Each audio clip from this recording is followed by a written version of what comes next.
Et salut tout le monde, aujourd'hui on se trouve pour une nouvelle vidéo. Donc voilà. Donc pour rappel,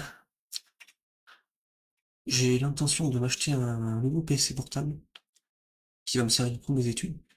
Et sur ce PC portable, j'aimerais bien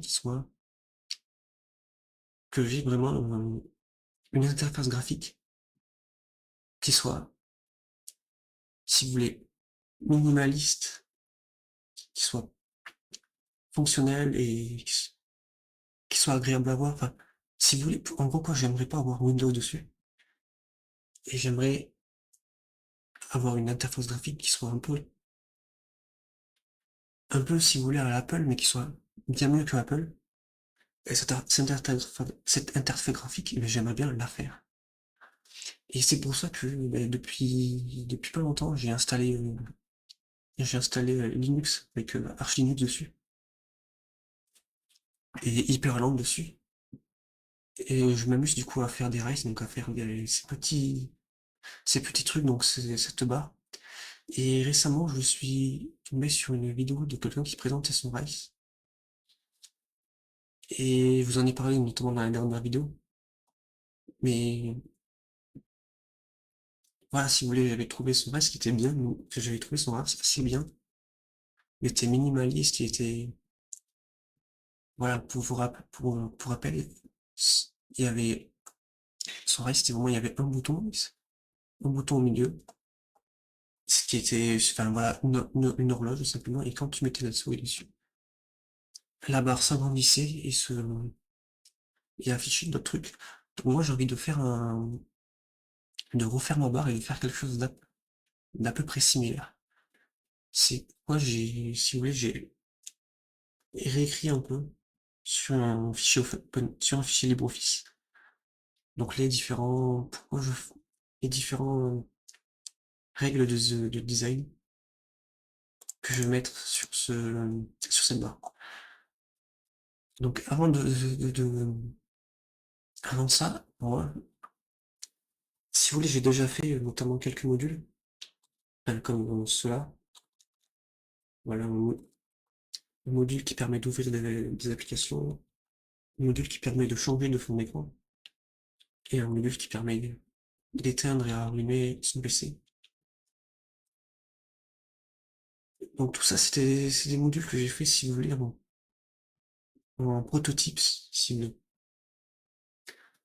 C'est-à-dire que je considère que c'est pas vraiment la version finale, mais que c'est déjà une version qui est faite, si vous voulez, en attendant que je fasse quelque chose de propre. Et notamment, je les ai fait avec l'IA, c'est-à-dire que j'ai demandé, enfin voilà, j'ai travaillé avec l'IA. Et si vous voulez, là, ça va être différent pour cette barre, parce que j'aimerais vraiment faire un truc propre. C'est pour ça notamment que j'ai noté, voilà, j'ai noté mon design, donc qu'est-ce que la barre doit faire. Tout ça, je l'ai noté pour faire un truc propre. Et notamment, je n'utiliserai pas l'IA, en tout cas, je l'utiliserai moins possible, parce que j'ai vraiment envie d'avoir un truc, que je comprends comment ça fonctionne, enfin, de comprendre comment ça fonctionne, et vraiment d'avoir ouais, une barre 100% moi, si vous voulez, 100% personnalisée, et que je comprenne, voilà, un truc propre, si vous voulez. Parce que c'est vrai que c'est un peu un des points faibles de l'IA, c'est que ça te fait à la fin un script pas très propre enfin voilà, faut retoucher derrière. Et là, j'ai envie de faire le plus possible seul. Donc voilà. Donc, maintenant, on va partir sur mes éléments de design. Donc pour moi, je me suis posé la question, à quoi sert une barre de statut?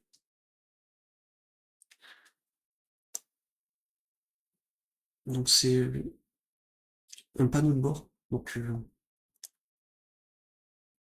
c'est-à-dire que une barre de statut sert à montrer les éléments urgents, les éléments que l'utilisateur ça sert à montrer les éléments urgents que l'utilisateur doit voir.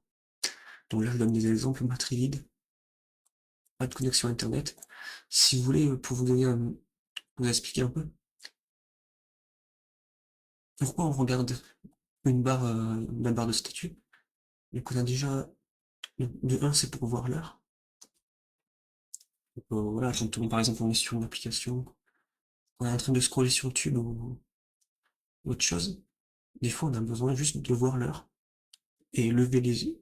Et la barre de statut nous permet juste de lever les yeux et de pouvoir lire l'heure. Le second, si vous voulez, et donc si vous voulez, par exemple, un second point pour lequel on a besoin de la barre de statut, c'est notamment dans les cas de, par exemple, batterie vide. Et voilà, vous avez par exemple moins de 10% de batterie. Voilà, il faut que vous chargez votre PC. Et si vous avez rien qui vous dit que vous êtes à 10% de batterie, ben vous allez juste jamais voir que votre PC est à vide. Donc c'est pour ça c'est pour ça qu'il nous faut justement faire une voyance sur la barre, etc. Des éléments moins urgents qui sont quand même utiles. Donc moi je vous avais dit l'horloge. Mais là je donne par exemple la position dans le workspace, donc mon module workspace. Donc que vous voyez là, c'est un menu qui permet en fait qui est très pratique si vous voulez, qui permet de savoir où je me trouve sur quel workspace, sur quel workspace je suis. Et voilà. Et ce menu, bah, du coup, me montre quel workspace je suis actuellement, quels sont les workspaces actifs et quels sont les workspaces inactifs que vous voyez là, qui n'ont rien dessus si vous voulez. Et honnêtement, c'est très pratique quand on travaille sur avec plusieurs workspaces, plusieurs fenêtres. Donc voilà. Là, j'ai marqué ne sert pas à contrôler le PC sauf cas d'urgence, par exemple. Voilà, si vous voulez, pour moi, une statue bar, c'est juste un panneau de bord. C'est juste quelque chose qui te montre, un peu comme les panneaux de bord de voiture, si vous voulez. Ça vous montre juste des éléments, des choses à savoir. Par exemple, la vitesse, voilà, les tours par minute, tout ça, tout ça. Et voilà, si vous voulez, on ne contrôle rien, c'est pas comment dire, ça ne sert pas à contrôler justement le PC, mais juste à avoir des retours, des informations qui sont utiles pour pouvoir contrôler notre PC. Donc ça, c'est le point que je dit. Là, sauf cas d'urgence, exemple clavier qui ne fonctionne plus. Ça, si vous voulez, pour vous donner un ordre d'idée, ça m'est déjà arrivé sur, sur ce PC-là, que par exemple mes raccourcis clavier ne marchaient plus. Donc je ne pouvais plus changer de workspace, je ne pouvais plus allumer l'application, je pouvais plus ouvrir le menu. Et ça, si vous voulez avoir notamment une barre de menu qui soit quand même, malgré tout, malgré le fait qu'elle ne sert pas à contrôler le PC, avoir quand même une barre de menu qui permet de contrôler un minimum avec la souris, si vous voulez,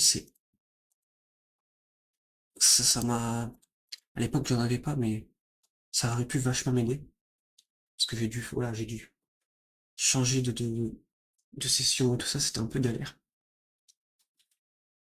Mais voilà, c'est vraiment le seul cas, le seul cas pour lequel je vais mettre des boutons sur dessus. Mais en règle générale, je m'en servais uniquement comme indicateur. Donc vraiment juste comme quelque chose que tu regardes et voilà. Allez, donc, je n'étais où? Donc, le design global de la barre. Donc, pour le design de la barre, je compte m'inspirer du design de Dynamic Island. Donc, Dynamic Island, si vous savez pas ce que c'est l'espèce de d'IO que vous avez sur les iPhones, sur les nouveaux iPhones. Et je pense que vous les avez aussi sur les Mac, mais je sais plus. Et voilà, en gros, quoi, si vous voulez, le, Le concept de Dynamic Island, si vous voulez, c'est une espèce d'îlot, comme ce module-là, comme ça, d'îlot, qui s'agrandit, comme ça, quand des modules se rajoutent, voilà. Et notamment, le deuxième concept, c'est que les éléments apparaissent et disparaissent pour laisser place à des éléments plus importants, ou disparaissent simplement quand ils ne sont plus utiles. C'est-à-dire que vraiment, on n'a que l'essentiel dans cette barre, et ça nous donne vraiment au départ une barre minimaliste qui, quand on vient rajouter notamment des éléments, des voyants, et bien tout ça va s'afficher et va faire grandir la barre. Ça va s'afficher dynamiquement, c'est-à-dire que, pour reprendre mon exemple de la batterie, si la batterie est en dessous de 20%, ben bim, la barre va s'étendre et va rajouter un module, va rajouter le voyant le batterie, pour nous indiquer que la batterie est vide. Et voilà, si jamais on doit changer notre PC, mais bim, la batterie, le voyant batterie disparaît, et on se retourne, et on retourne à notre barre minimaliste avec juste une horloge dessus. Donc le second point que j'ai envie de rajouter, c'est deux modes. Donc le mode compact, c'est le mode étendu. Le mode compact, c'est le mode par défaut, où sont affichés uniquement les éléments importants. Donc la clock, mais la batterie vide si la batterie est en dessous de 20%. Après, pas de connexion internet. Le voyant, par exemple, pas de connexion internet quand on n'a pas de connexion internet.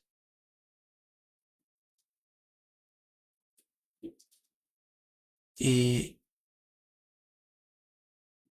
voilà, le deuxième l'avantage, c'est que la place du widget est réduite, donc on va vraiment avoir une petite Islande, une petite île comme celle-là, peut-être un peu plus grande, peut-être parfois même moins grande quand on a juste l'horloge dessus. Mais voilà, la taille va dépendre du nombre de modules qui sont, enfin, du nombre de voyants allumés. Et voilà. Donc ça, c'est le module activé par défaut. Donc le module par défaut qu'on aura justement sur notre barre. Mais on a un deuxième mode, le mode étendu. C'est un mode secondaire où vraiment tous les éléments affichés de la barre, enfin, seront affichés mais avec des détails. Par exemple, si on a un module, enfin, par exemple pour notre module batterie, quand on sera sur ce mode-là, même si la batterie sera au-dessus de 20%, on aura quand même, on aura quand même le voyant batterie avec le détail, donc 20% dessus. Enfin voilà, le pourcentage de batterie. Et on aura ça avec tous les widgets.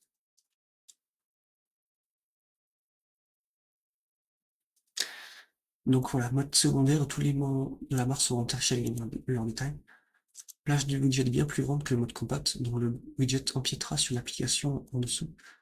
Donc c'est-à-dire qu'on aura vraiment, si vous voulez, c'est vraiment exactement comme le reste du CN Aspect que je vous avez parlé dans la dernière vidéo. C'est-à-dire que par défaut, on a une barre comme ça avec le module ici et l'application en dessous. Quand on activera ce mode secondaire, le module empiétera un peu sur l'application. On aura une pop-up qui un peu plus grande qui empiétera sur l'application. Donc voilà. Comment on l'active ça? En passant la souris sur la barre. Donc voilà, par exemple, j'arrive, je mets la souris, bam, t'as le module qui s'agrandit. Et le second, c'est en pressant un raccourci clavier. Donc je sais pas encore ce que je vais mettre comme raccourci clavier, mais voilà, pour moi en fait, je mets un raccourci clavier parce que pour moi en fait, c'est plus facile en fait de naviguer sur Hyperland avec des raccourcis clavier. Là, vous voyez, je navigue avec. Pour naviguer entre workspace, j'utilise des raccourcis clavier, mais pour allumer mon menu, ben voilà, raccourci clavier pareil, raccourci clavier, et même pour ouvrir des applications, par exemple ouvrir un terminal, tout ça c'est aussi un raccourci clavier. Donc voilà, un raccourci clavier, c'est la manière la plus pratique, la plus rapide de contrôler son PC finalement. Et c'est pour ça que j'en mets un. Et si vous voulez la fonctionnalité de passer la souris sur la barre pour activer ce mode secondaire, c'est vraiment dans le même style que voilà, le serpent. En cas d'urgence, clavier qui ne fonctionne plus. Vous savez, je vous en ai parlé tout à l'heure, mais voilà, ça permet, si vous voulez, si jamais mes raccourcis clavier ne fonctionnent plus, que je puisse quand même un minimum contrôler mon PC avec la souris. Donc voilà. Le mode étendu pourra posséder des modules qui sont propres, c'est-à-dire des modules utiles qui n'ont pas besoin d'être affichés en mode contact. En écrivant ça, je pensais, si vous voulez, j'avais en tête, normalement il y a ça notamment, je sais que ça y est sur Apple, mais pas sur Mac. C'est une espèce de module qui, quand on regarde une vidéo, va t'afficher sur la barre un espèce d'élément de design de UI, si vous voulez, qui va te permettre de mettre en pause la vidéo, de mettre en pause, de changer tout ça. Tout ça uniquement sur la barre, donc c'est-à-dire que même quand on n'a pas sur l'application, on peut mettre en pause la vidéo, aller à la vidéo suivante, et etc., etc. Tout ça, j'aimerais bien l'implémenter sur la barre, mais j'ai pas envie que ce soit par exemple un module qui sont tout le temps affichés, et j'ai envie que ce soit affiché uniquement quand on met le mode, quand on se met en mode étendu, parce que vraiment on n'a juste pas besoin de contrôler ça tout le temps. Voilà. Donc ça c'est pour le design en soi de la barre. Donc là le design, on va parler du design des différents modules. Donc chaque module devra suivre le design minimaliste de la Dynamic Island, c'est-à-dire que chaque module ne devra afficher uniquement le nécessaire. Donc chaque module sera un domaine minimaliste.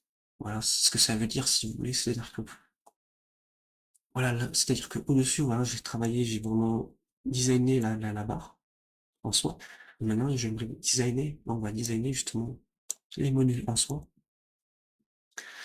Là, je donne un exemple, donc le module Workspace ne doit afficher que les workspaces actifs, le remplacement et les applications.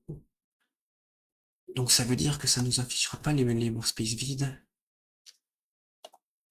Et voilà, tous les workspaces vides, par exemple, je le mets sur le workspace 10. Tous les workspaces vides, ils ne seront pas affichés. Mais aussi la barre enfin, ce module-là qui ne servira pas. Enfin, voilà, qui ne sera pas affiché par défaut. Mais je pense que j'afficherai notamment deux flèches, une ici qui permettra, enfin, une à droite, une à gauche, qui permettront de se déplacer entre workspace, entre ce qu'on, dans le mode justement étendu, quand on n'aura pas justement, c'est ça pareil, c'est en cas de, si jamais nos recours clavier ne marchent plus, qu'on puisse quand même se déplacer sur son PC, et voilà. Donc voilà, pour s'accorder avec la barre de statut, chaque module aura deux modes, donc compact, version du module qui affichera uniquement les informations essentielles, importantes et urgentes du module. Donc pareil pour le module Workspace. Le module Workspace en mode compact n'affichera que les workspaces actifs de l'application. C'est-à-dire qu'on aura, moi en fait je le vois comme ça, c'est-à-dire que on n'aura que les workspaces actifs, donc les workspaces que vous voyez en blanc, et le workspace justement focus actuellement, le workspace sélectionné. Et au lieu d'avoir un numéro, on aura un logo, le logo de l'application, donc le logo pour celui-là, ça sera le logo LibreOffice. Pareil, non, pour celui-là, ça sera le logo VS Codium. Et là, le logo de LibreOffice, pareil.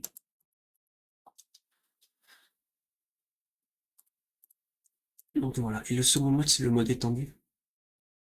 Donc c'est la version du module qui affichera les informations essentielles, importantes et urgentes, avec plus de détails que le mode compact. Donc pareil pour notre module Workspace, le module Workspace en mode étendu affichera les workspaces actifs, donc les workspaces morts. S'il y a des workspaces vides entre eux, voilà, il affichera aussi notamment s'il y a des workspaces vides entre eux. Donc mettons j'ai le workspace 5 sélectionné, ben j'afficherai aussi le workspace 4. Et ça affichera aussi les applications qui sont ouvertes dedans, avec plus de détails. Donc c'est-à-dire que j'ai vraiment l'impression, enfin j'ai vraiment l'intention de mettre un numéro de workspace et en dessous les différentes applications ouvertes dans le workspace, plutôt que dans le mode compact où on va avoir, si vous voulez, le numéro du workspace qui sera remplacé par l'icône de l'application qui sera, enfin de l'application dominante du workspace. Donc voilà. Donc ça c'est tout pour du coup mon design des différents modules. Donc maintenant j'ai commencé à lister les différents modules qui seront présents dans la barre et de les lister mais aussi d'écrire le mode compact et le mode étendu pour avoir déjà une idée de à quoi vont servir ces modules et à quoi vont ressembler ces modules en termes de fonctionnalité. Donc là j'ai commencé avec l'horloge. Donc un mode compact on voit uniquement l'heure. Donc HHMM, tout ça c'est ce mode-là, si vous voulez, là vous le voyez là, c'est l'heure et les minutes. En mode étendu, c'est-à-dire qu'on aura ce module-là, enfin ce format-là avec en dessous une date, donc DDD, donc ça c'est le jour, D c'est le numéro du jour, M c'est le mois et YYY c'est l'année. Donc je vais vous montrer ça très concrètement. Et donc voilà, là si je hop, donc ça concrètement ça donnera ça. Alors là je l'ai mis de cette manière-là avec un tiret et notre date, mais je compte faire différemment, c'est-à-dire que l'heure sera au-dessus et la date sera en dessous. Et ça sera deux textes différents, donc on pourra mettre la date un peu plus petite, moins en gras, enfin qui sera pas en gras. Là vous le voyez, on est très clairement en gras. Et voilà, avec une police plus petite, et peut-être même une couleur un peu plus sombre. Et voilà, ça va être, c'est ça en gros. Donc mon module par exemple, là j'ai un deuxième exemple, c'est mon module Pacman. Donc celui-là que vous voyez à gauche. Compact, donc ça nous permettra de voir si le nombre est si le nombre de mises à jour au-dessus de 50 mises à jour, on aura un voyant jaune. Au-dessus de 100 mises à jour, on aura un voyant rouge. Au-dessus de 200 mises à jour, on aura un voyant rouge qui clignote. Et pourquoi en fait j'ai besoin de ce module si vous voulez? Arch c'est une release distro, donc c'est-à-dire qu'on a des mises à jour assez souvent. Et si on met pas à jour son PC, si on met pas souvent à jour le PC, ça peut nous causer des problèmes, des bugs, et c'est pour ça qu'il faut mettre à jour ce PC. Il y a un quatrième, si vous voulez, point. Si aucune de ces conditions n'est respectée, on n'affiche pas le module. Donc si vous voulez, c'est vraiment pour mettre en pratique que ce soit vraiment bien compact. Si vous voulez, on n'affichera pas les modules quand ils seront pas utilisés. Donc je vous ai donné l'exemple du module batterie. Si vous voulez, c'est la philosophie du mode compact. Et voilà. Étendu, ben, on affiche le module, plus le nombre de mises à jour, et ça sera notre mode étendu. Ensuite, j'avais commencé à faire le module workspace. Donc en compact, ça nous permet de voir les workspace actifs plus le workspace focus, et avec une couleur d'accentuation. De la même manière que je fais ici. Il permet aussi de voir le client principal du workspace. Donc là, je l'ai pas fait, mais voilà. C'est-à-dire que c'est exactement ce que j'avais dit. C'est-à-dire que si on a LibreOffice d'allumer, bah, ça nous mettra le logo de LibreOffice à la place du numéro de Workspace. Donc avec l'icône ici disponible, sinon un rond-plein. Et un rond-plein si plusieurs clients, et un vide si Workspace vide. Donc voilà, moi de mon côté, donc voilà. Ça c'est tout pour mon dossier. De mon côté, j'ai quand même continué à remplir, je vais continuer à remplir ce fichier-là. Et, et voilà, donc je vais continuer à remplir. Et notamment, peut-être commencer, parce que j'ai déjà deux trois modules, voilà, de commencer à créer justement ma barre, donc avec QXL, donc QML. Donc voilà, moi dans tous les cas, je continuerai à avancer. Je vous, je vous ferai une vidéo à chaque fois qu'il y aura des avancées sur ma barre. Et voilà. Donc bon, bah ça conclut du coup cette vidéo. Donc voilà, c'est la nouvelle, si vous voulez, série que je me lance sur cette chaîne YouTube, donc de travailler justement une playlist qui va, enfin une série si vous voulez dans laquelle je vais travailler justement sur ma barre de statut. Donc voilà. Donc moi je m'arrête là pour cette vidéo. Je vous dis du coup à la prochaine pour une nouvelle vidéo. Allez, ciao.